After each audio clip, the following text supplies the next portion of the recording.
So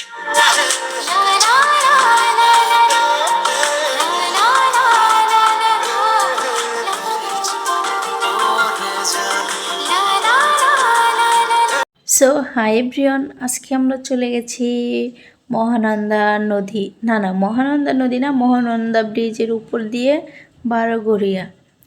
তো এই তো দেখেন, মহানন্দা নদীর উপর দিয়ে চলে গেলাম আমরা আমাদের গন্তব্য স্থানে।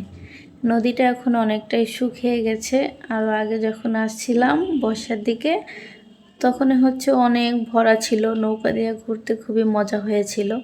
এই তো দেখেন, রাস্তার ভিতরে ইলহামের বন্ধুর সাথে দেখা হয়ে গেল। মানে ইলহাম বলতেছিল হাম্মা, মানে হাম্মা তো বলতে পারে না, আম্মা বলে ফেলে। তো যাই হোক, এখানে আমি আপনাদেরকে একটু দেখানোর চেষ্টা করছিলাম। এখানে একটা রেস্টুরেন্ট হয়েছে, এখনও চালু হয়নি, তবে হয়ে যাবে। এই রেস্টুরেন্টটা চালু হলে তো আমি আসবই। অনেক দিন যাবৎ দেখতেছি কাজ করতেছে, মোবাইলে দেখতে থাকি। কিন্তু এই তো দেখেন, ইলহামের বাবা আমাকে হাত দা দেখাচ্ছিল, কিন্তু অটো চলতেছিল, তাই ওরকম করে আমি দেখাতে পারিনি। আর হচ্ছে আমি রাস্তার মধ্যেও নামতে পারিনি, তাই আপনাদেরকে পুরোপুরিভাবে আমি দেখাতে পারলাম না, সরি। এই তো দেখেন, আমরা চলে আসছি বারোঘরিয়াতে। এখানে সব সময় এরকম জমজমাট থাকে, বিশেষ করে বিকাল থেকে রাত পর্যন্ত। রাত কয়টা পর্যন্ত থাকে সেটা আমি জানি না। তো আমরা সন্ধ্যার দিকে আসছিলাম। এই তো দেখেন, অনেক মানুষ, অনেক সুন্দর সুন্দর রাইডও আছে। আগে আরও বেশি রাইড ছিল, এখন দেখি অনেক রাইড মানে কমে গেছে, নাই। তো যাই হোক, যে কয়টা আছে ওই কয়টায় ঘুরে ঘুরে দেখছিলাম। বাপ্পাটা হেঁটে যাচ্ছে, তারা ঘুরে বেড়ায়, আমি তাদের পিছনে পিছনে হাঁটি, একটু একটু করে ভিডিও করি। তো আর কি করব, ইলহাম যা করছে আল্লাহ কি আর বলবো, মানে যেটা দেখে ওটাই তার পছন্দ, গাড়ি এটা নেবে ওটা নেবে। পরে তার মনে হলো যে সে ট্রেনে উঠবে, তো আমাকে বলছিল ইলহামের বাবা তুমি ওকে নিয়ে ওঠো। আমি বলছি না, আমার মাথা ঘুরাবে, এতটুকু জায়গার মধ্যে ঘুরতে থাকে। তো আমি বলছি তুমি তোমার বেটাকে নিয়ে ওঠো, আমি হচ্ছে দাঁড়িয়ে থাকি, ভিডিও করে দিচ্ছি।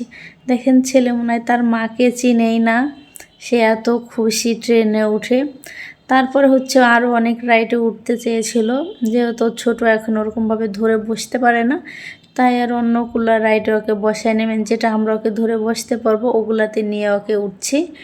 ছোট মানুষ যেটাতে মজা পায় ওটাই আমরা একটু দেওয়ার চেষ্টা করেছি। বাহিরে ঘুরতে খুবই পছন্দ করে, কিন্তু ইলহামের বাবার ওরকম করে সময় হয় না, তাই নিয়ে খুব কমে বের হওয়া হয়।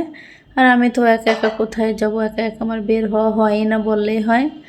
তো যাই হোক, এই তো দেখেন, আমি আপনাদের একটু ঘুরে ঘুরে দেখাচ্ছিলাম। দেখেন কত সুন্দর। এখানে বাচ্চাদের জন্য আমি মনে করি অনেক ভালো একটা জায়গা, অনেক অনেক জায়গা নিয়েই এটা মানে করা, মেলাই বললে চলে, প্রতিদিন এরকমই বসে থাকে, এরকম বসে। তো এই তো তারা ঘুরতেছে, আর আমিও ঘুরে ঘুরে ভিডিও করতেছি দাঁড়িয়ে দাঁড়িয়ে। আর কি আর করব, একটা আপু এসে আমার সাথে একটু কথা বললো, তো ইলহামের বাবা ওটা আবার খেয়াল করেছে, বলে যে ওটা কে। আমি এবার দুষ্টামি করে বললাম তোমাকে খুঁজতেছে, মেয়েটা কে বলো তো। তো এই তো দেখেন, ছেলে মনে হয় আমাকে চিনেই না, কি ভাব ধরে বসে আছে। তারপরে ইলহামের বাবার একটা লোকের সাথে দেখা হয়ে গেল, বললো যে কিছু খান। তারপরে আর কি করব, মেলার ভিতরে যেটা ছিল ওটাই একটু খেয়ে নিলাম, বার্গার। আমার বার্গারটাই বেশি পছন্দ, তাই এটাই ভালো বার্গার ছিল, এর ভালো আর ছিল না। তারপরে চলে আসলাম, এই তো দেখেন গাড়ি কেনাকাটা। অলরেডি একটা বন্দুক না পিস্তল বলে ইলহামের বাবার হাতে আছে, ওটা কিন্তু কিনে নিয়েছে। তারপরে হচ্ছে আবার এই খেলনাটা নেব, ওটাও কিনে দেওয়া হলো। তারপরে এটা এখনও নিব না, এটা তো দেখছি কেনা হয়ে গেছে, এখন এটা নিব না, না না করে সরিয়ে দিচ্ছে। এখন আবার তার একটা ভেকু পছন্দ হয়ে গেছে, কিন্তু আমি তো নিতে দেব না, কারণ বাড়িতে অনেক গাড়ি আছে, সবগুলো ভেঙে চুরে একবারে মানে শেষ করে দেয়। এত গাড়ি পেলে পরে খেলার প্রতি নেশায় থাকবো না, শুধু ভাঙাভাঙির কাজই থাকবো। তো যাই হোক, এই তো দেখেন, আমরা এখন বাসার উদ্দেশ্যে রওনা হয়েছিলাম। পরে ভাবলাম যে না, আর একটু ঘুরবো, তারপরে হচ্ছে বাসায় যাব।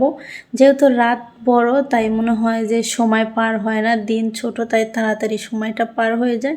তো দেখেন, রাস্তাটা খুব সুন্দর লাগছিল, রাতের দৃশ্য খুবই ভালো লাগছিল। এখন ভালোই ঠান্ডা পড়ে গেছে চাপাইতে। কার কার এলাকাতে ঠান্ডা পড়েছে অবশ্যই কমেন্ট করে জানাবেন।